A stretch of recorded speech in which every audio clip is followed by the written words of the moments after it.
Ubarikiwe sana mtumishi. Bwana asifiwe sana.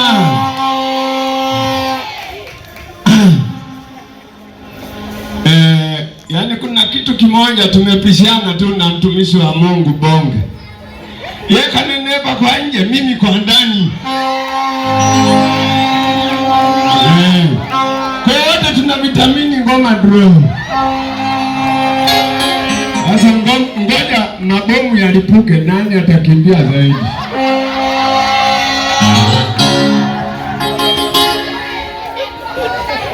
Ndugu zangu, watu wa Mungu, ukisoma Mithali 17 mstari wa 22 umesema hivi, moyo uliochangamka ni dawa. Mungu bana, yani Mungu ni kitu cha tofauti, ndio maana anaitwa Mungu mpaka tunasema mwacheni Mungu aitwe Mungu. Kila mtu amempa karama yake. Uongo kweli. Na mimi nikaona, nimemwambia mchungaji wakati safari inaendelea, mimi nikachange gia angani. Mimi nikaona mimi hapa duniani hakuna alieni Google, nililetwa na Mungu.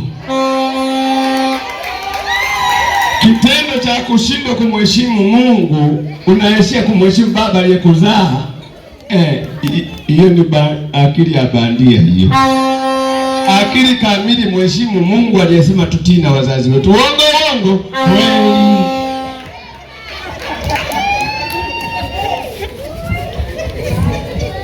Kwa kuwa nimesoma sana mpaka walimu walikuwa wanategeana, nitajitambulisha kwa Kiingereza. Okay, my name langu taslimu is Senga Kitumile. Naona? Sasa kwa kuwa sijaambiwa nije niongee, nimeambiwa nije nimwimbie Mungu. Haya, fundi mitambo, kabla sijakasirika. Unanijua, yani nitakasirika sasa hivi pata nuka. Fanya haraka. Gospel sound. Stop. Simama.